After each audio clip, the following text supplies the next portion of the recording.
Friends, for this brief reflection, I'd like to focus on the word partnership.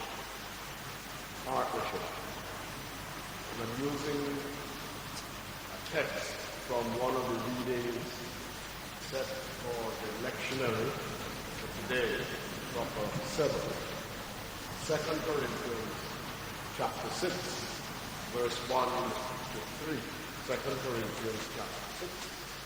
Verse 1 to 3, and I'm using the Message translation of the Bible. Companions as we are in this work with you, we beg you, please don't squander one bit of this marvelous life God has given us. God reminds us, I heard your call in the nick of time. The day you needed me, I was there to help you. Well, now is the right time to listen. The day to be helped. Don't put it off. Don't frustrate God's work by showing up late, throwing a question mark over everything we are doing. Our work as God's servants gets validated in the details we perform. I wish to thank Archdeacon Patrick for inviting me to preside and preach at the service, which is focusing primarily on the work of the Order of St. John. And as I took the opportunity to think about what I would reflect on, I couldn't help but draw on the memory of the late Clembert Powell, a dedicated servant of God, committed Christian, philanthropist, and a former member of the Order of St. John. So upon being invited by Archdeacon to preside and preach, my mind immediately went to this giant. And I immediately reflected on the man I experienced over the years. I met him when I was in seminary. And he represented for me all that embodies service above self. I recall, for example, his ministry once per month in his congregation at St. John the Evangelist, where after service, one Sunday per month, he would take the time to check the blood pressure of those who were willing to have it checked. His service to God and people represented then and still remains a significant model for me of partnership for health and wellness. And I see this partnership embodied in the Order of St. John and those who choose to volunteer themselves, their time, and their effort in this charitable organization. Though he never articulated it in this way, at least to me,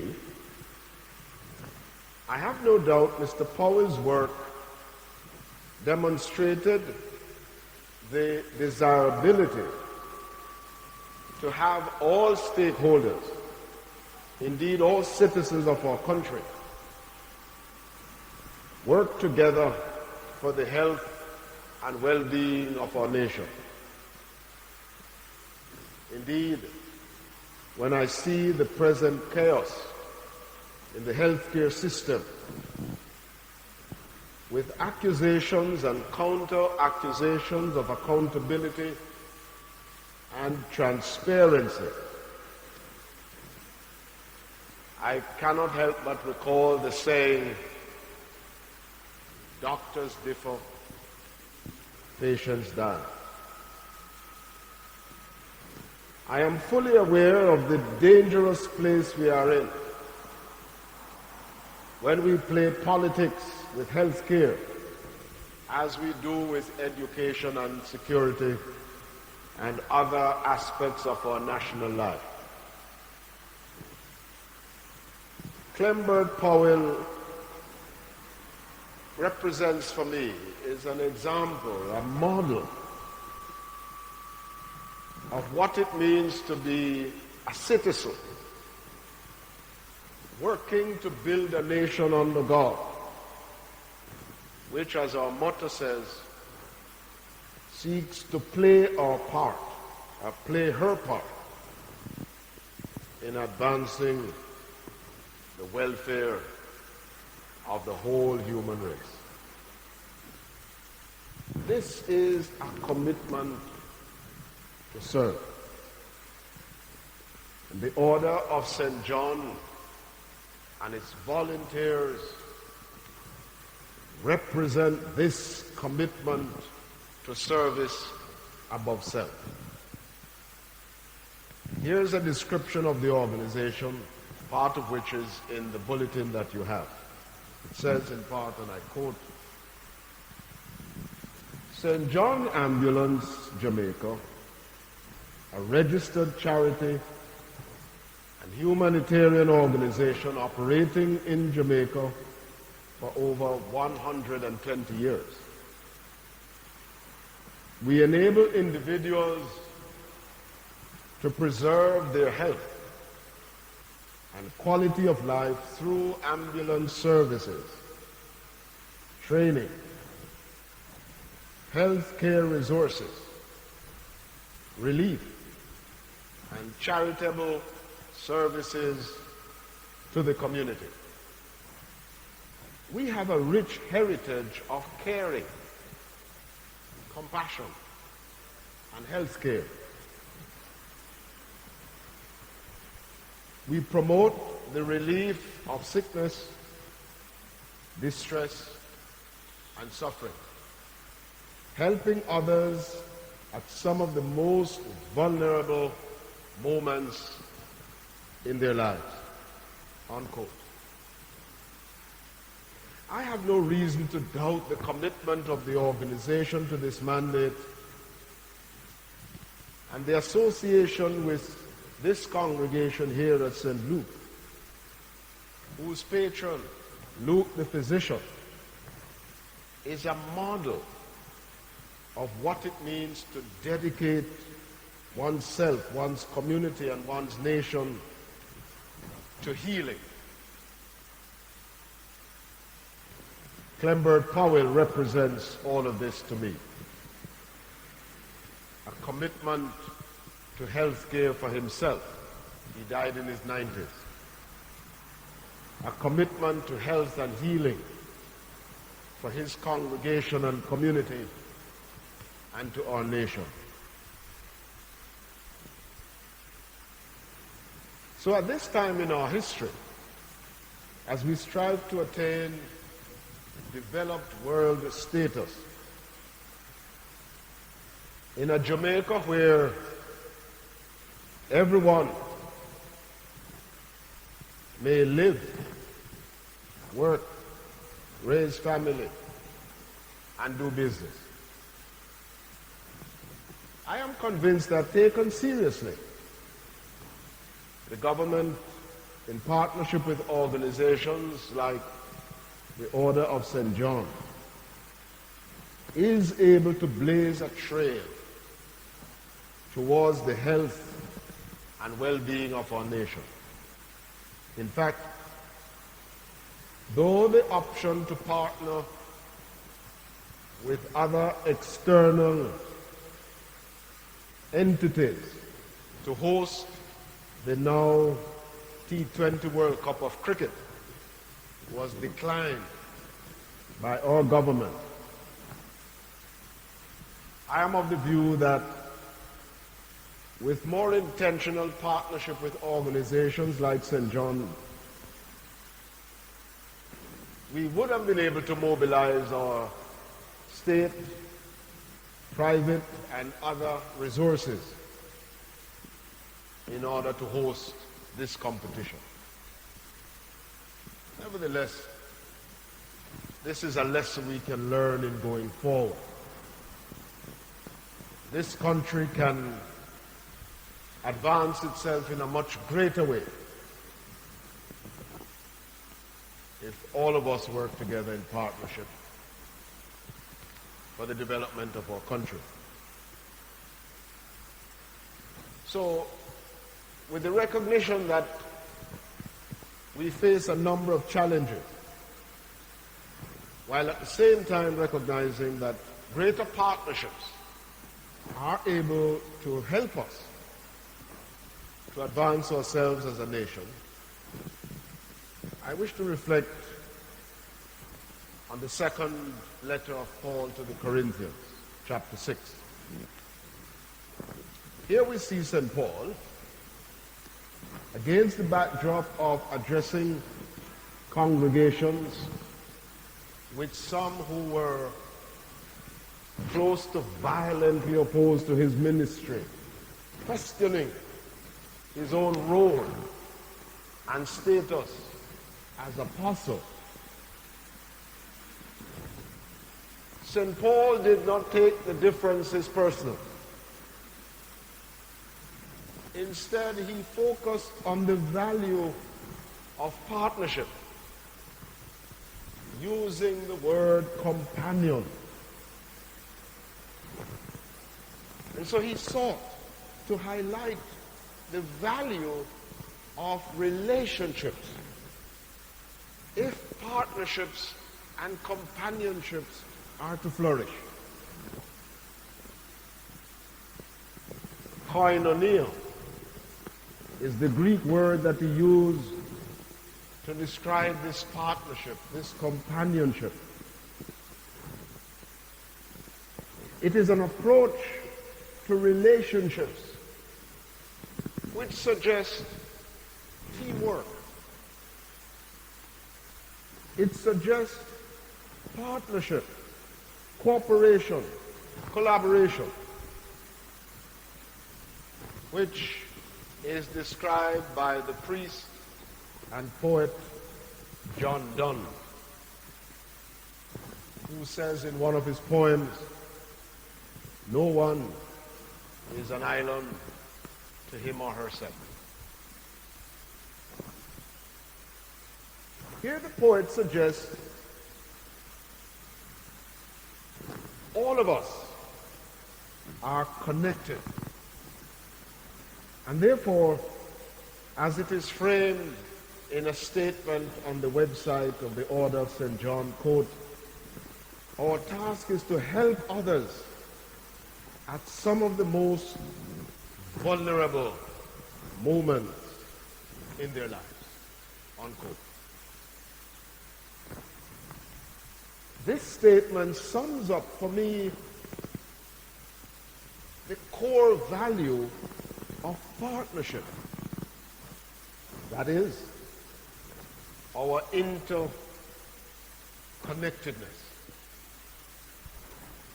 And we are connected with each other with the goal of working together to transform the lives of all people. Where people's lives are transformed, individuals, families, communities, and nations are transformed. We cannot build a nation if we are at war, at variance, and fighting each other. Ernest Smith has a way to put it. He says, as we fight one another, Jack Kingdom goes to waste. To build this nation, we must of necessity work together. True, we may not always like each other. We will not always get along with each other. That's the nature of relationships. But we can work together for a common goal, a common purpose. And that can be done through companionship and partnership. For St. Paul, partnership is essential to healthy relationships, with the goal of helping people not to satisfy ego, gain popularity, public recognition, or to be treated better than others. This approach undermines the integrity of the preaching of the gospel and serves to block, frustrate, and place obstacles in the path of healthy companionships and the building up of people in communities. St. Paul knew people in the congregation in Corinth didn't like him. Did it matter? It probably did. But he was focused more on the proclamation of the gospel. This was more important than those who approved of or disapproved of his apostleship.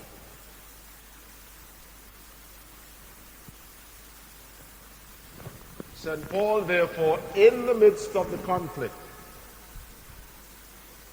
offered companionship. I am your friend, he is saying essentially. I am your friend. I am your brother. Reconciliation is the word he uses in chapter 5. He says, God has given us this gift of reconciliation. Why? So that the gospel may be preached unfettered.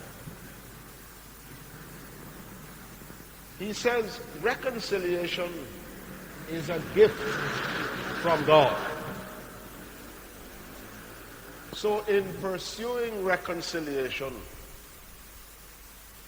we're not so much seeking to manufacture something. We're not so much seeking to create something. Rather, we are seeking to live out something that God has gifted us, given to us. We are already reconciled to each other and with each other as a gift from God. Because we are reconciled, then there's a responsibility, a task, a mandate that has been given to us. And that is to share the good news of God's salvation in Jesus Christ. In 2 Corinthians 6, 1 and 2, St. Paul calls for companionship as we focus on preaching this gospel. He says, and I quote, "Companions, as we are in this work with you, we beg you, please do not squander one bit of this marvelous life God has given us." God reminds us, I heard your call in the nick of time. The day you needed me, I was there to help you. other words, for a partnership to be effective and efficient, there must be a higher power which governs, which frames the kinds and qualities of relationships that we seek to build, maintain, and sustain with each other. If we recognize this broad framework within which we're operating, then we can work with our differences. We can set aside our differences. We can work through our differences. Because our differences do not constitute the be-all and the end-all of this ministry.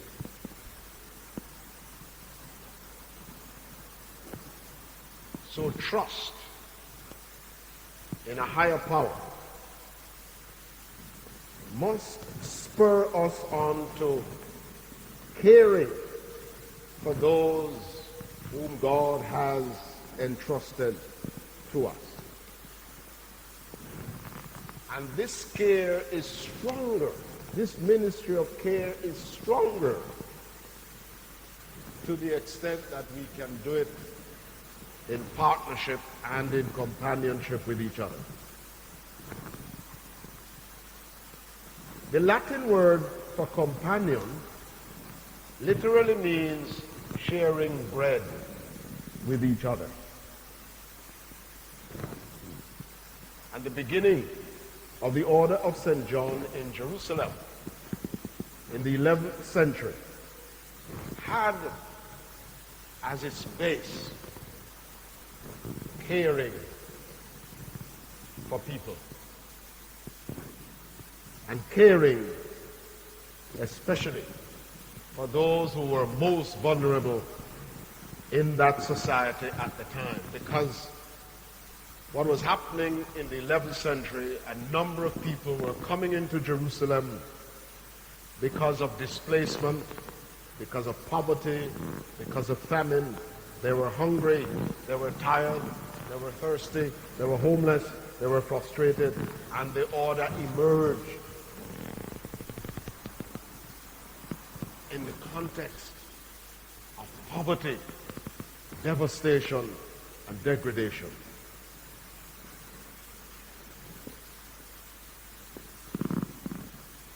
So when St. Paul says in 2 Corinthians chapter 6, verse 2, well, now is the right time to listen, the day to be helped. It is an understanding that there are hundreds, thousands, millions of people across the world who desire care, love, and support. And they are here in Jamaica as well. So the Order of St. John and its work is as relevant today as it was in the 11th century. We can learn from St. Paul, who makes the point that if the gospel, which is the message of love, John 3:16, God so loved the world, if the gospel is to be proclaimed effectively throughout the world, then there is need for people and institutions to provide the care and the support that is necessary. It means there is the need, urgent need, I would say,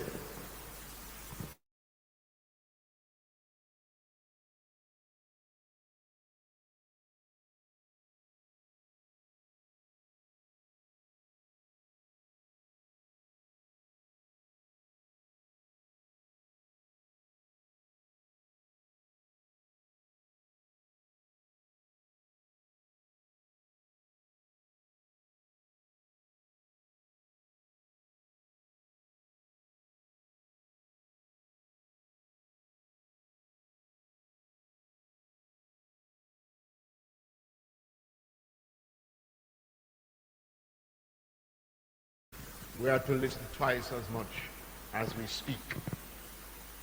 Because very often people who are hurting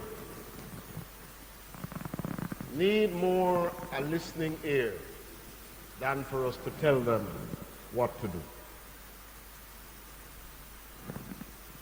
So in the midst of conflict, in the midst of a church that was trying to get at him,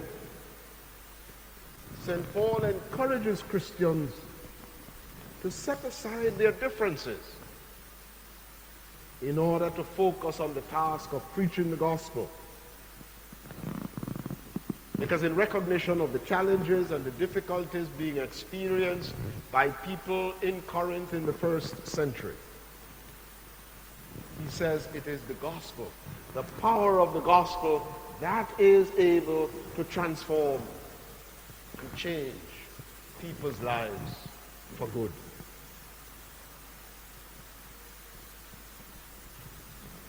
So he says in verse 3 of 2 Corinthians 6, don't put it off. Don't frustrate God's work by showing up late, throwing a question mark over everything we are doing. Our work as God's servants gets validated by the details of the things we do. In other words, critique, yes. Complain, yes.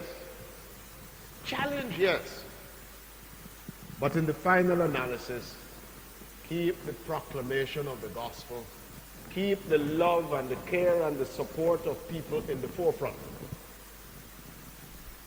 This is what St. John Ambulance represent for me and the Order of St. John.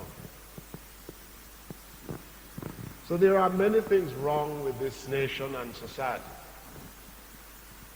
but there are also many things right with it, and the Order of St. John is one. But there's a final thing I want to note from which I think we can learn, and that is their focus on the values that are able to drive the development of a society. Because I believe this focus on values is taking a back seat in our society as we pursue material and other things. In fact, I heard the former President of the United States, Donald Trump, making the point that if he gets back into power, he's going to throw out all principles and just do what is expedient in the moment. That's not just unique to him, but it's unique to a number of people who feel that principles and values and morals are no longer necessary because they don't give you any money in your pocket. So they think, at least. I am a child of the 60s and the 70s.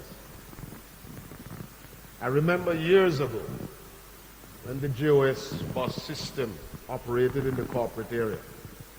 I was going to high school at the time. I recall seeing bus drivers and conductors going off duty, carrying with them parts from the buses, radiator, hose, tools, you name it. Sometimes they would change whether in half a tree or crossroads here or downtown, and you see one driver coming in with spare parts and another driver going out with spare parts. Was it any wonder then that the system collapsed? No. Because where we fail to observe principles, morals, and values, we are sowing the seeds of our demise. It's not rocket science. The reverse is true. That to the extent that we focus on principles, morals, and values, we are building and transforming our society. The Order of St. John represents an institution that is prepared to uphold principles, morals, and values. And I want to encourage you to continue this work. you're not alone. Because as church, we are experiencing similar things. Because there's an ethos across the world that finds institutions obstacles to development. So there are persons who are of the view that we should get rid of institutions in order to enable individuals and communities to flourish. No wonder Professor Don Robotham in his Grace Kennedy Foundation lecture some years ago pointed out the fast decline in voluntary service.